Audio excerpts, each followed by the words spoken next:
everybody. I'm so glad you came back this week for another lesson on Isaiah. And last week we talked about restoration and redemption and the fact that God has to judge you first. This week it's called Everlasting Judgment or Everlasting Joy. And this lesson is going to be about emotions. Happy, sad. What do you think about this? I'm going to be asking you a lot of questions that I may not give you the answer to. That it's something you need to be thinking about. I do have my opinion on the answers, and if you want, you can email me or text me and we'll discuss it, or even call me. In today's lesson, we're looking at one of the greatest contrasts, and that's the contrast of what the outcome of rejecting Jesus looks like compared to the acceptance of Jesus, loving and serving him. And this contrast is very sobering, and it's for the very fact that it's eternal. Everybody in the whole world has to make this decision. Will you accept God, follow him, and serve him? Or will you reject him? It's your choice, and it impacts everyone on the earth. So today's focus is on the necessity, we talked about this last week, that man must be judged before God can work his redemption and restoration on them, to redeem and restore them. Now, God's judgment's always just. That means it's fair. And so when we're punished, just like a parent would punish us, when we think about the fact that he's not doing this unfairly, you brought this on yourself, it should lead us to, or motivate us to actively warn others and of that coming judgment and tell them of God's redemptive plan to save them from that judgment. But first, it should motivate us to want to follow him. And when we follow him, then we should be motivated to tell others about it so they don't have to go through this judgment. But that's what Isaiah did. He came to tell them of the coming definite judgment. But then he also came to tell them, but you don't have to go through it. God had judged various people and nations all through the Bible, all through the centuries, including his chosen people, as we talked about last week. If they turn against the people of God, and they had once been his children, but they've chosen to go to the other side, then they are going to be a part of the judgment. But there will come a time, when he judges them, he always left a way out. He always gave them plenty of time to come back to him. But there will come a time when there's no coming back for every individual, for every nation. So just as God had called all nations to listen to Isaiah's message of this coming judgment on the enemies of God's people, it was important that he also tell them that there was a way out. So it's important for you today when you're sharing the fact that if you don't follow Jesus, what can come about? But you also need to tell them of his redemptive salvation. And that there is a way, not around, but a way through the coming judgment to escape it. Well, Isaiah chapter 34, we're doing 34 and 35 this week because 34 is going to be about the Great Tribulation, and 35 is going to be about the coming millennium. So 34 is like the evening of the judgment preceding the morning of blessings. Because as I said before, man must be broken or judged before he can be redeemed and made ready for the kingdom of God. And that God's kingdom can't be established until we're ready to enter it. Chapter 34 begins with all people being called on all nations. I'll read it for you. It says, "Come near, you nations, and listen. Pay attention, you peoples. Let the earth hear, all that is in it, the world, and all that comes out of it. The Lord's angry with you nations. His wrath is on all their armies. He will totally destroy them. He will give them over to slaughter." Well, that sounds very serious, doesn't it? But it was. God was saying, hear you people. He was letting them know how serious. You must pay attention He speaks of the magnitude of the announcement, telling them to listen. His anger was against all the nations and all the armies who were fighting against him by fighting against his people. And that's where the problem came in. He said, they were fighting against him by fighting through his people. So that's to say, you really want me. And that's what he was saying to them, is if you really want me, you leave my kids alone.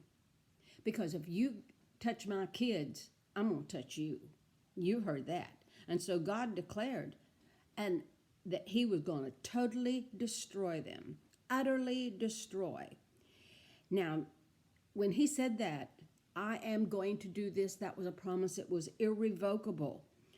And he was giving everything, the nation and the people, over to complete destruction. And in Numbers 21, verses 1 to 3, it records the Israelites doing that very same thing to the land of Canaan.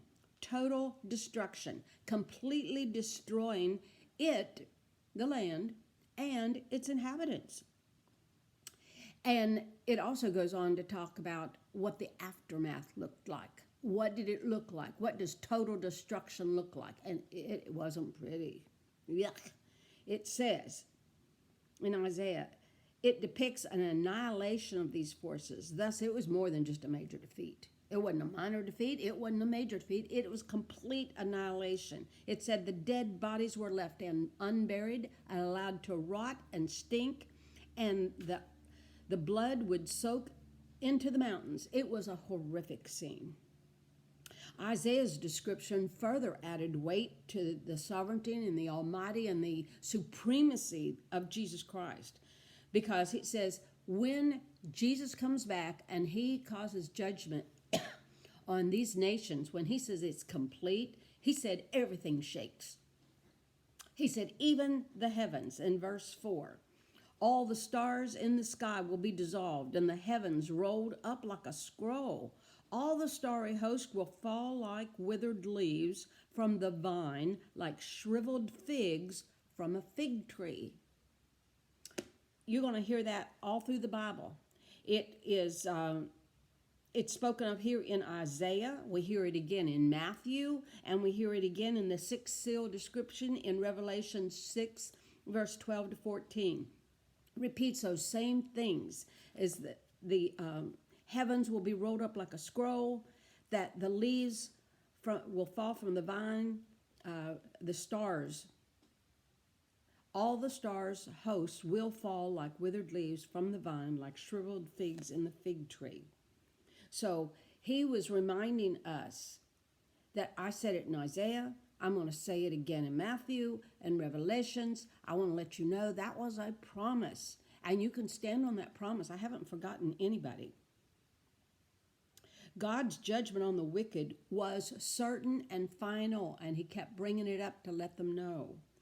Sadly, people refused or confused God's patience. Some said it was apathy, that he really didn't care. It's like, okay, let them go ahead and do what they want. Or it was weakness of, I'm not going to come against them. But it was contrary to that. It was totally opposite. God waited because he had patience. And that left the open opportunity for the wicked to repent so that they need not face judgment for their sins. And that's what we said before. He came against his own people, but he came against wicked people that had never come to him before. But that was because he wanted all to be saved. So it said the judgment of God awaited those who were enemies of his people. That's what Isaiah was saying. And did you hear that word? It awaited. I promised it, and it's coming. He may not do it now. But when that time comes, nothing, absolutely nothing will stop God's judgment, because his plan will prevail. And again, I say, you touch my kids, I'm coming after you. And that's what God was saying. You and I, he loves us that much that he said, you don't mess with my kids. Because he had chosen the people of of Israel to be his kids, his children, the children of Israel. He made promises to them. They were set apart. Their land was set apart. He said, this land will always be yours. You will always have this as your home. And people and nations throughout history have made it their job to get rid of the Jews, the Israelites, and their land. That's what they have done. These nations persecuted them, and now God singled them out. They had persecuted Israel for so long that God finally just set them apart, and there was no time for them. His judgment is going to come in the end times, but God has performed, as it said, God has judged various people throughout the nations over the centuries. He's already done what he said he would do to them. But it was especially Edom. Edom was another name for Adam, but throughout history, and it starts in Isaiah 34:5, the attention focused on God's judgment on the nations that had always come against Judah and Jerusalem, and that was Edom. Traditionally, they were a long-standing enemy of the Jewish people. Edom is described as being set aside for total destruction. So it said, just as the armies of the nations were said in chapter 2, he said, the Lord is angry with all nations. His wrath is on all their armies. So he was saying the nation of Edom, that's their land, and their armies, their people. And it said in Leviticus 27:28 notes sacrifices. Now, sacrifices we know before Jesus Christ came to be the final sacrifice. People of that time, when they committed sins or they needed God to have favor on their land or their people, they would sacrifice rams, goats, lambs, oxen, and bulls. They would offer them as burnt offerings. Now, those animals weren't that special. They were just animals. But once they deemed them, or once they made them a sacrifice and gave them up to Jesus, they were deemed holy by God because they were given to him. They were devoted. They were picked out just for the Lord, and they could not be redeemed, especially in the sense they burned them up. It was a burnt offering. You can't take that back. But that's how he compared Edom to a sacrifice. He said, I am sacrificing Edom. Edom, the people, will be my sacrificial animal. They will be offered up. So once Edom was offered up, they were considered that they couldn't take that back. And it was clear this was not just some other battle. The losses would be devastating, and remember that blood and fat of the slain would soak into the battlefield. There was so much of it. Okay, here's the first two questions I want you to think about. How do you react to the declaration and the knowledge of God's harsh judgment upon sinners in the future? He's declaring his judgment, and you know beyond a shadow of a doubt. That's why the people kept coming against Judah and Jerusalem, the Jews, is they may not have believed in God, but somehow they believed that if he said he was going to do it, what he was going to do, he was going to do. They didn't believe that he'd come back and judge. They did believe that Canaan was the promised land. And so they were going to annihilate the Jews because they did not want the Messiah to come and take over. Second question, does that knowing that all people will be held accountable by God in the end affect how you live? We're going to talk about that. We know that it should affect how we live, but oftentimes it doesn't. But we'll get into that. The plan of God is always going to prevail, no matter what. I even wrote that in my Christmas cards, some of them. It doesn't matter who's in charge, Biden or Trump. If God has a plan, it's going to prevail. Edom made it their job to come against the Jews so that God's plan of bringing his son to the world to deliver them, redeem them, and restore them back to him, it was still going to take place, whether the Edomites decided to destroy us or not. Yet today, there's still people that work against God, right? But what the people have to realize is just like in Bible time, they will be judged. It is coming. God is long suffering. Yes, maybe you didn't suffer, but your children might. So many years have elapsed, and he hasn't done that. He's long suffering. But God will judge when the time is right. You've even said it. Wait till your father gets home. Or, I'm not going to embarrass you here at the store or in church or wherever you may happen to be.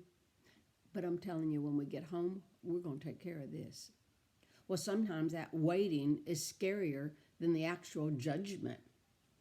But judgment is guaranteed, and hopefully the parents are consistent with that. But I can tell you what, God is consistent. You can read the promises, you can Google them. What are the promises of God? And you can use them to strengthen you or to keep you in line. The hostility between the children of Israel and the Edomites was nothing new. We first learned about it in in Genesis chapter 25, and also it was in Numbers. The Edomites were descendants of Esau. Remember Jacob and Esau? They were sons of Abraham.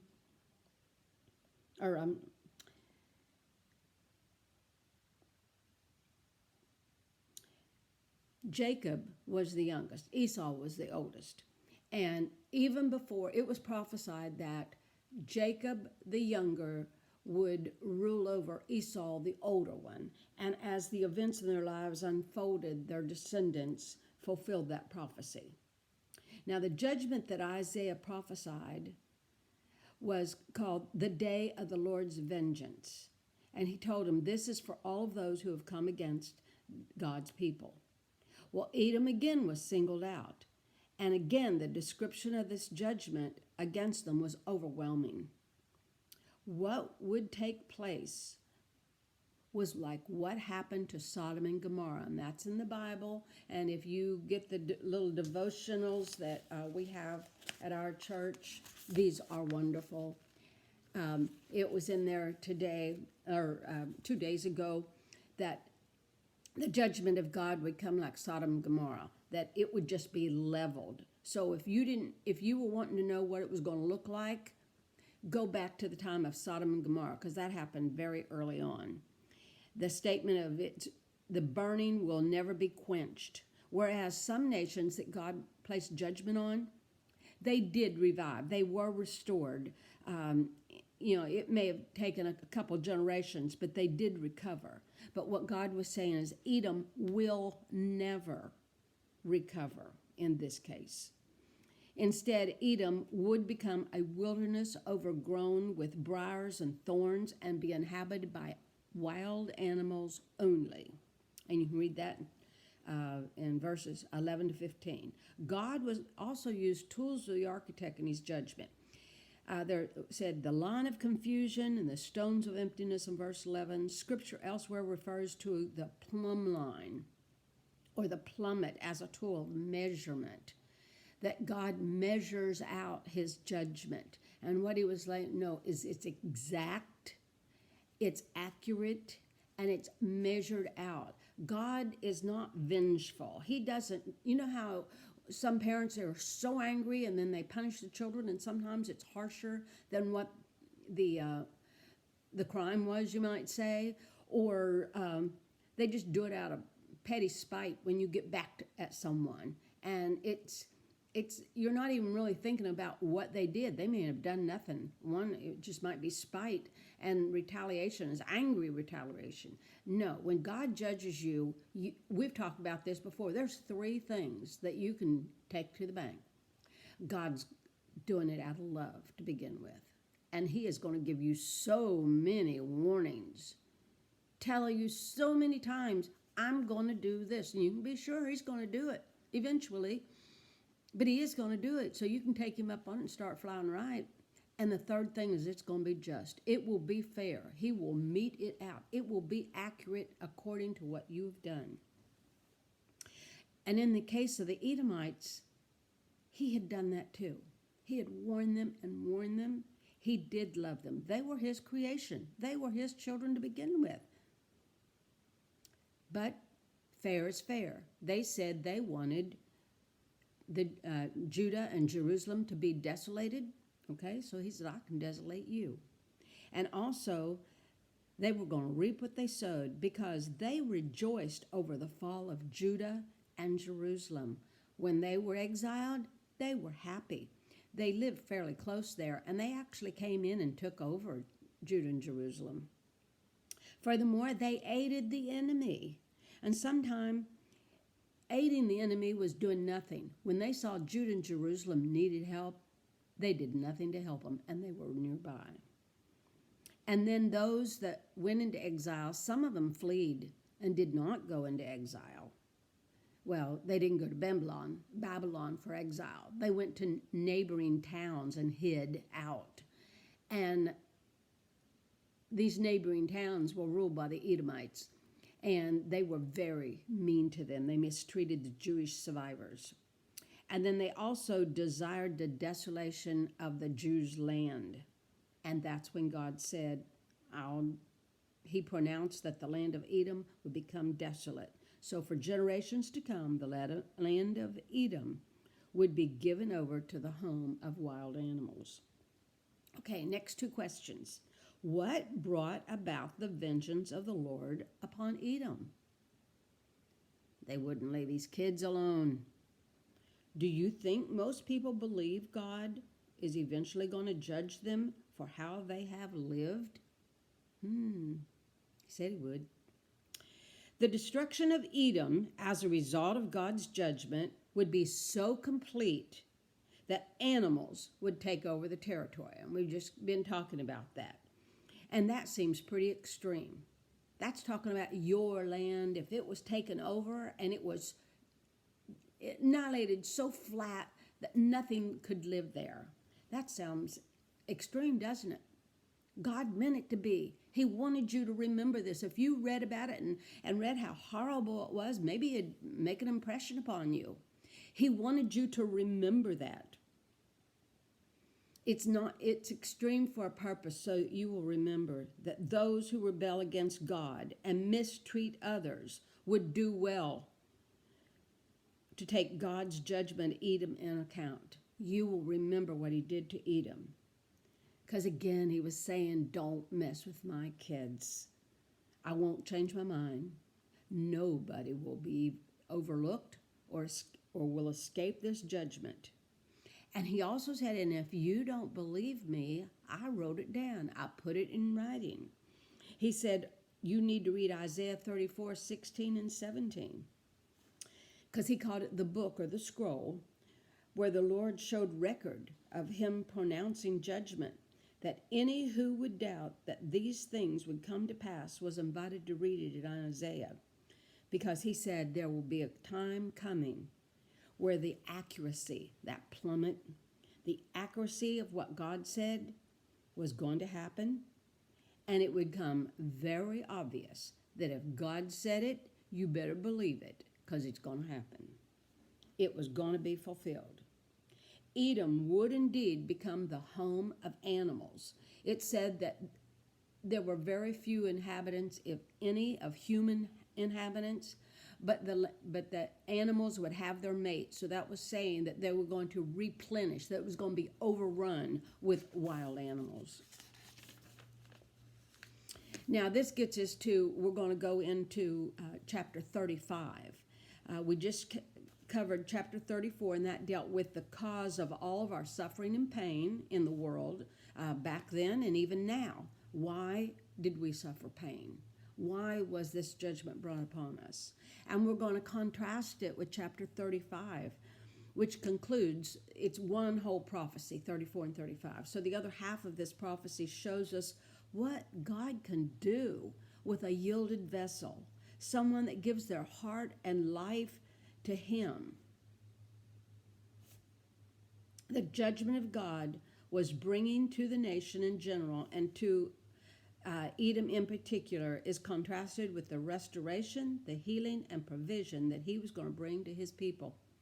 In Isaiah 35, like we said, we just had the vengeance of God, but now in 35 it speaks of the joy, security, prosperity that his people are going to have. It's a clear reminder that God desires that all be redeemed and restored. He does not take pleasure with any kind of death, of the wicked especially. His desire is that those wicked would have time to repent and live for him. And that's why he's waiting. Whereas in Edom, their judgment's already happened. It did become a desolate wilderness. The land of the Jewish people, however, because they did a lot of, well, we know that the first exile, they burned down everything. It was flattened. The Edomites went in and made sure that what was left got flattened. And they controlled that land until the Jewish people came back from exile. But what God said is, your land, and he's talking to the Israelites, that's the land I promised you. It's a promised land. And it may not look it now, but I guarantee you it's going to come back and be restored with fruitfulness and beauty. And it'll be likened unto a rose. And he said, you will rejoice and be glad in it. This transformation will restore the majesty, the beauty, and the fertility of the land. He used 3 cities or towns in his description because, a picture's worth 1,000 words. And so when you thought of these 3 cities, they were Lebanon, Carmel, and Sharon. When you thought of Lebanon, you thought of the majestic cedars and the glory of Lebanon. And when people went to Carmel, it was known for its beauty, and Sharon, the town of Sharon, was renowned for its fertility and fruitfulness. So saying that it was going to be like those, you could just see all 3 of those things taking place in Judah and Jerusalem. The glory of God will again be evident in the restoration of the land.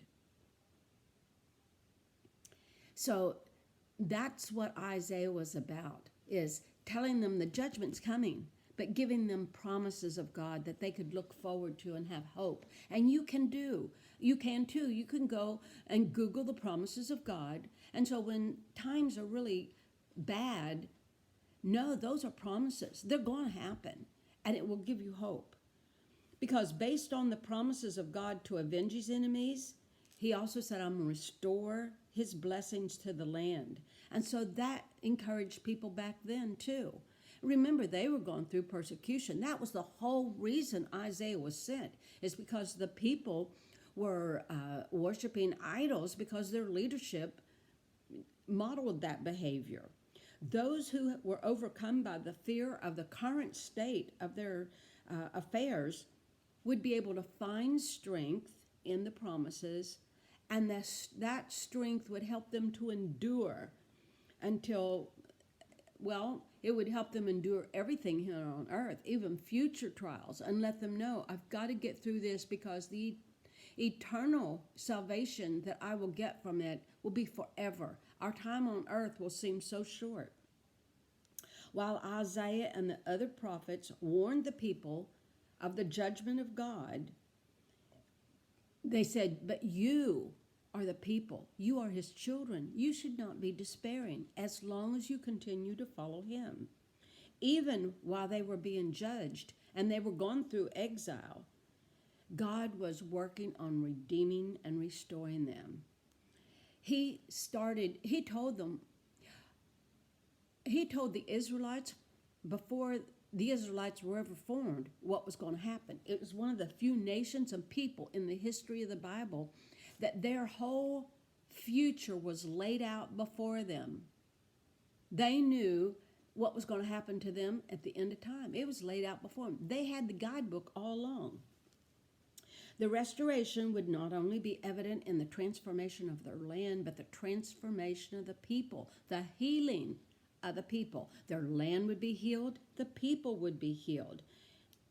It says the blind, the deaf, the disabled, and the mute will receive healing. And if you read in there on 35 verse 3, it also says the weak hands and the feeble knees. So he didn't leave out, All of us that have arthritis in our hands and knees, us old people, he said that's all going to be healed too. He specifically said that.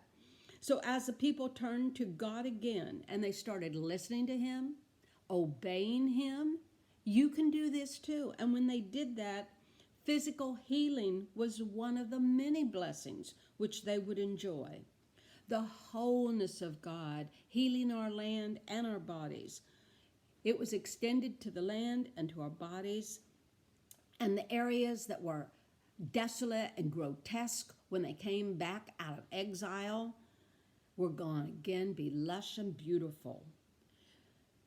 So here's 2 more questions. No, here's 3. In what ways does your hope in the Lord change your life? Why should joy be characteristic of those God has redeemed? Because we don't have to worry.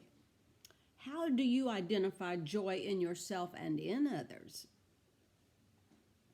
Well, this vision of Isaiah was encouraging, as it was supposed to be. But remember, when he gave this, the people had not gone through exile yet. He was telling them judgment's coming. And it's coming because you brought it on yourself. It was your own rebellion that brought this on.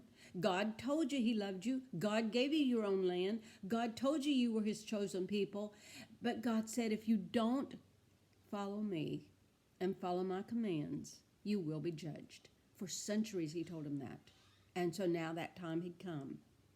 But there was that promise of everlasting joy ahead. And those who heard it and believed it, which was in Isaiah's prophecy, they were going to be able to cling to that while they were in exile.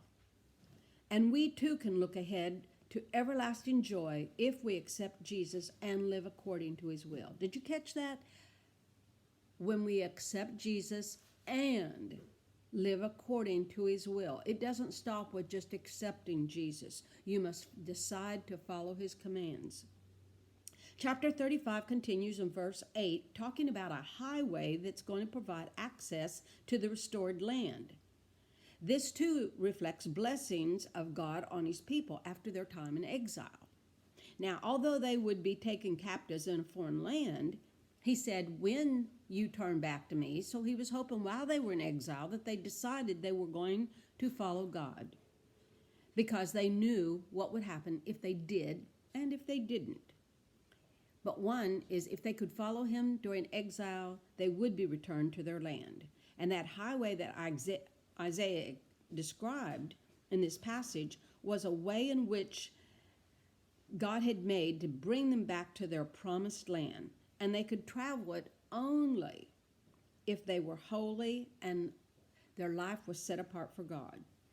Tragically, there were those that didn't believe that. They continued in their sinful ways. They wouldn't walk that road. They weren't going to get to walk that road. And then there were some that were fools that felt, well, we can always get saved at the last minute. And they did as they pleased and disregarded and had disdain on God. We hear those messages too, but God also gave us one in Matthew 7:13 and 14 when he said, broad is the road that leads to destruction, but narrow road leads to life. So yes, you do have some sacrifices and you have to walk a fine line to stay there. But if you take the broad road that's easy, it could lead to destruction. Because this holy highway was going to be a safe place. You can imagine back in that time, Edom was real close to Judah and Jerusalem, and they had all those wild animals. You know they didn't just stay on their land. So walking like they had to back then, when they went from one place to another, and it took them days to travel, they had wild animals. They could be very dangerous and hazardous. But you need to remember that these people were walking a highway that God had provided back to their promised land. They were walking with him. So they were walking with God on this highway, and God would not allow anything to happen to them. So this is just another manifestation of the safety and well-being that will be found in the land after the Lord restored it and the people to it when they returned from exile. Their redemption and restoration was going to result in gladness and rejoicing. The sorrows of their captivity, they were all going to pass away. They were going to be set aside. And the people were just going to forget about that and just rejoice in the goodness of God and see the glorious, wonderful land that he was providing for them. For he had returned them to their homeland and restored them to right relationship with him. The final 3 questions. Why do you think that the way that leads to destruction is wide, while the way leading to life is narrow? Describe what that means, or what it means to live holy. And how does the holy living God asks of us differ from attempts at earning our salvation by good works? This prophecy that we just had today about from Isaiah was probably not well received. I mean, remember when he gave this prophecy, they were worshiping idols, and it was encouraged by their leadership because their leadership was too busy taking care of their own needs to model correct behavior from them. So they modeled worshiping idols. If they had heeded the word, then they probably would have repented, and the announcement of judgment was going to be averted. They were not going to have a judgment. Perhaps back then, the certainty and severity of God's judgment was just too hard to accept. Just like now. We know it's going to happen, but it's kind of hard to accept. And so how do we deal with that? We just deny it. Oh, well, it won't happen this century. It's just a common way of dealing with that reality.